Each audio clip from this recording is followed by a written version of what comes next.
Hey guys, how are you all doing? So Dan from Trading with Dan here. This is the Bitcoin evening wrap up. So we will go straight over to those charts. Right, so having a little bit of a sell-off at the moment. We may, you never know, we may even see some of these levels break actually during the video today for a change. That'll be interesting. And be pretty lucky to say the lack of volatility we've been getting so far. But yeah, as you can see, Bitcoin looks like it's moving down towards this support level and the bottom of the trend line.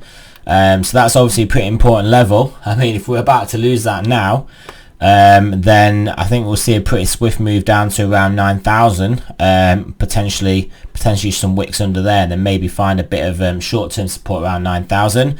But you guys know how it is operating at the moment. This candle obviously looks like this at the moment whilst we're down here. But yesterday's sell-off also looked the same whilst we're down here, obviously further down.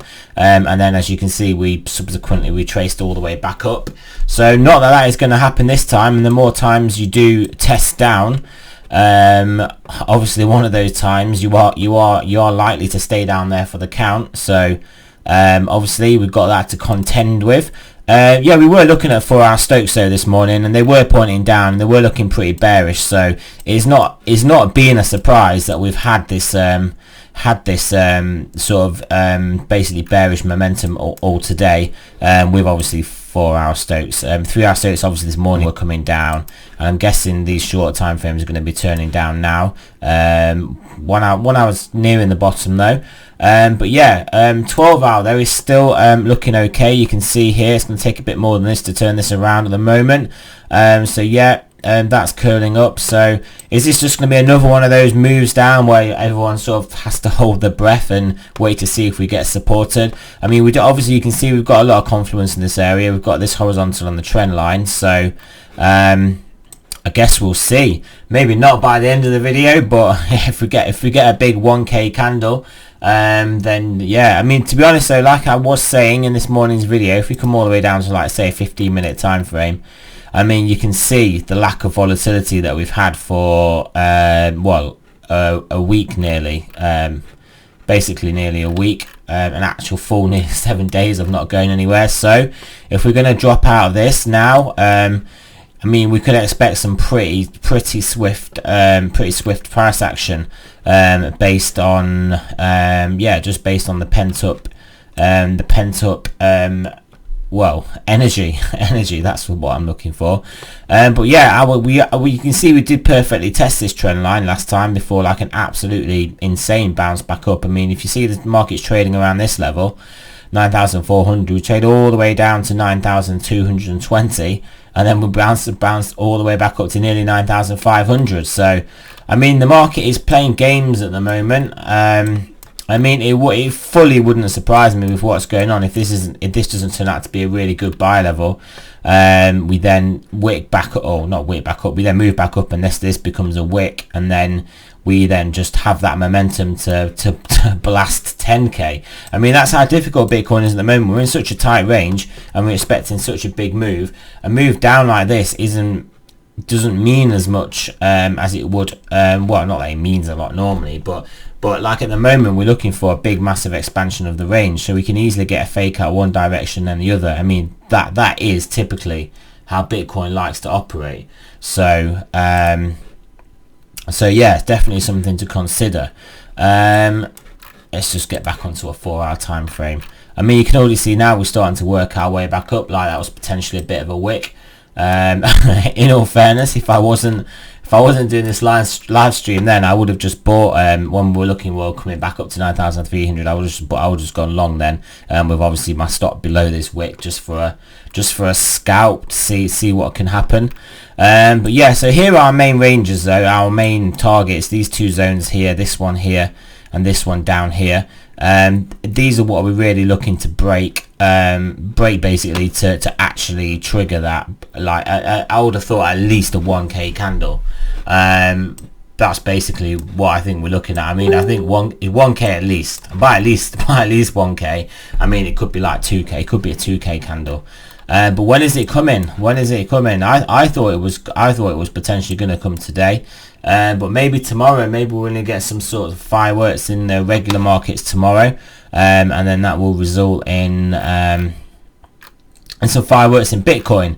But yeah, overall, I mean, not much to report. I mean, this basically what's happening right now is the most action that we've seen in Bitcoin all day.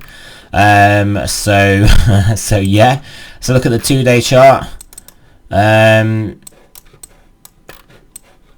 2-day chart, I mean, not looking too bad. I mean, we've got this hammer candle here, so really just want to take out the top of that. I mean, obviously on a 2-day it kind of looks more tight, but you can see we're that, but taking out this level we're looking at would then clear that candle top, and then yeah, potentially get us to the upside. So but yeah, looking to me like this is just another little fake out down, and like it wouldn't surprise me if within an hour or so we are basically back at our 9,400, and I think about 17 is the price that we seem to practically trade all day every day. But we'll see what happens. I mean, typically normally when a market does this and retraces, this is normally the level that you'd want to sell. You get the push down and then you sell sort of like the bounce back up. But yeah, I mean, that literally my scalp trade would have been buying under 9,300 anyway, and I'd have taken like about a $50 moving Bitcoin out of that just for a quick scalp. But yeah, now we're looking at, are we potentially gonna then have a push down, or do we literally just form another sort of long wick basically? Let's have a look at the weekly. Yeah, weekly is not looking good. This is not looking good. This is obviously our weekly 9, and then this is obviously a bearish candle. Then I mean, the only thing that's got going for it is that it's an indecision candle, so it's not necessarily a bearish candle. I mean, obviously, clearly, if we get down to 9,000, it then very much looks like a bearish candle. And I mean, again, this is our main level, this sort of 8,600, the low of this candle. I guess this is on BitMEX, so BitMEX had a bit of a scam wick, but I wouldn't look at that as a as a good thing then, because it means realistically higher up, maybe around 9,000 probably is the level then that basically will cause a cascade downwards. Confirm this obviously as a local high on a weekly 9 candle. I mean, I do love the TD. Obviously, you don't often get weekly 9s. It's hard. The higher the time frame, the harder it is to get it, because obviously you get more price flips, and it's harder to get an extended move in the TD over such a longer period of time. But yeah, that's basically what we're operating with at the moment. So yeah, not much else to say really. Stock markets have been quite quiet today, quite quiet. So yeah, not a lot gone on. Stock market is literally in a bit of a tightening range. Gold has not done too much today. Precious metals haven't done much today. The only thing that's really done well today is oil. But my macro view of the world is that we're going into a stagflationary environment. So it makes perfect sense for equities to go down and commodities go up. So that's how I'm looking to pivot my portfolio now. From but from what was obviously equity short, being in a low growth and a deflationary environment, into now what is potentially an inflationary environment. So yeah, that's sort of what I'm looking at macro wise. Commodities do well in inflationary environments, and you'll be pleased to know that basically in the more traditional markets, Bitcoin is viewed more as a commodity.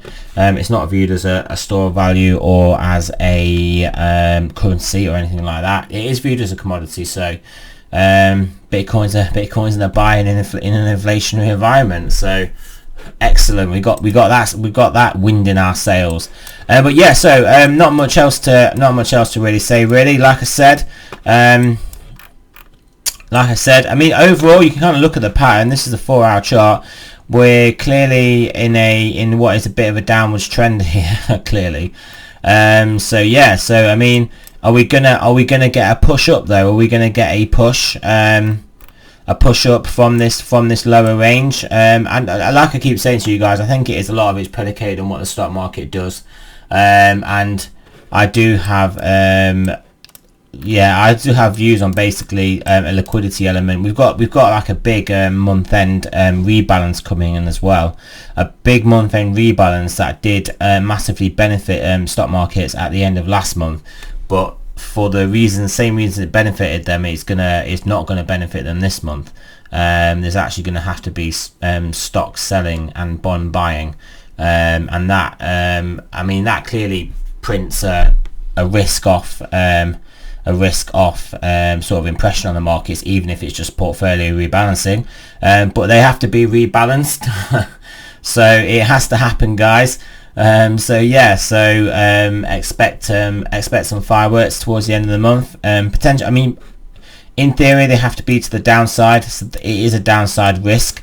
So that does give that obviously does give me, well, that obviously downside risk potentially we've got in stock markets is obviously a downside risk that would be reflected via the Bitcoin market. But that's just because we do follow it. But if there is ever a time for Bitcoin not to follow, and this isn't just a bull-tard statement that I'm making. I mean, there's ever a time for Bitcoin not necessarily to follow stocks. It's when we are basically entering, well, basically are rebalancing, because that's got nothing to do with Bitcoin, and it's not actually got anything to do with risk on or risk off, even though that's what it looks like in obviously in the charts. So it is not necessarily going to affect Bitcoin. It doesn't have to. I mean, obviously there seems to be some arbitrage algos going on that do obviously play these moves. But I mean, I think we did really notice it today. We did notice stock market selling off and Bitcoin not really selling off with it.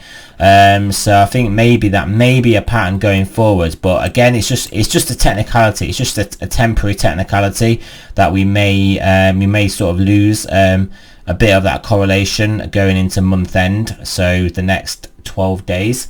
So yeah, something to keep an eye on there, guys, because what I may be expecting is basically stocks to sell off, but sort of like a cranking up effect. So then when stocks maybe have a bit of a rally, then Bitcoin then rallies, and then when stocks sell off, Bitcoin doesn't sell off as much. That's kind of what I am expecting potentially to happen. But again, like I said, that's just based on a technical aspect of the market, of how it operates, the structures, like the market dynamics. It's not based on any sort of moonboard correlation with inverse correlation, dreamed up inverse correlation between stock markets and Bitcoin. But anyway, so right, I think I've rambled on long enough now. So yeah, remember, guys, this is not a financial advice. I'm not a financial advisor. I'll be back at you guys in the morning. I'm going to start an altcoin daily video, basically daily video. I'm getting sorted on Binance this weekend, because I think Binance is better to trade with the 3 commas bots and altcoins. I do think there's opportunities in altcoins, and I am going to do a video on why I think there's opportunities in altcoins. And it may not be some of the reasons won't be reasons that you guys are potentially thinking of. So yes, it's definitely something to look out for. But right, okay, I will speak to you guys tomorrow.